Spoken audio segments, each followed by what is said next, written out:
As an instructor, you are the member of the aviation community that is spending by far the most amount of time with your student pilots. So your recommendation for a student pilot to take a practical test carries enormous weight. Let's go through what you need to do for these students, starting with an initial pilot certification. So this would be for a student seeking a recreational, sport, or private pilot certificate. In other words, what elevates a student to a licensed pilot.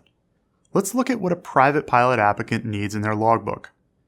Now, first and foremost, at the beginning of Appendix A of 6165, there are two prerequisites for all practical tests. A1 is the sign-off saying you've given training within 2 calendar months of the test in preparation for it, and that the applicant is ready to take the test for the applicable certificate. A2 is your sign-off that you've reviewed what they got wrong on the knowledge test. The score report lists codes for topic areas covered on wrong answers, so you can review with the student. You'll be providing ground instruction, which you'll log for the student, then sign off this endorsement. Of course, the student needs to have an instructor sign them off to take the knowledge test in the first place, but this doesn't necessarily have to come from you. If it does, you'll find that in the private pilot section, endorsement A32. If your student fails a knowledge test, you'll need to sign their score report authorizing a retake. You'll sign A33 that you've given them the required training for the private license and have determined that they're ready for the practical test, in this case the private pilot airplane test. A32, the sign-off for the knowledge test, is assumed to have been done since they've passed it already. It's common for students to have an active solo endorsement at the time of their check ride, especially if they'll need to fly to the examiner at a different airport, which means they may need additional cross-country sign-offs too. Not all your practical test sign-offs will be for initial ratings like private.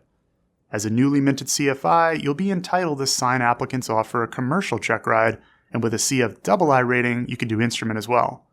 Again, all your students will need A1, and unless they got nothing wrong on their knowledge test, A2. For a commercial applicant, for example, they then also need A35 that you've trained them and find them ready for the commercial pilot airplane practical test. A34 is assumed since they'd have already passed the knowledge test. Finally, let's talk about getting your student an additional aircraft qualification. Let's say a student comes to you with a private certificate for rotorcraft and wants to add a qualification for fixed wing. Once again, they'll need A1. If there's a knowledge test required, which in our example there wouldn't be, they'd need A2. They need A74, saying they're ready for the practical test for the addition of an airplane single-engine land rating on their private certificate. Also, in this specific example and some others, they'd need A72, your authorization for them to solo in the airplane when their private rotorcraft certificate doesn't grant them privileges to do so. It's a bit different than a student solo sign-off because this person is already rated. Since we're talking about add-ons to a student certificate, let's look at what kind of training is required for that. 61.63 governs this. Adding an airplane rating to rotorcraft certificate is a new category, so 61.63b would apply.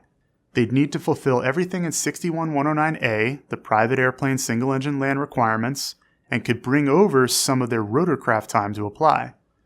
To see what they need to do on a check ride, have a look at the appendix to the private pilot ACS.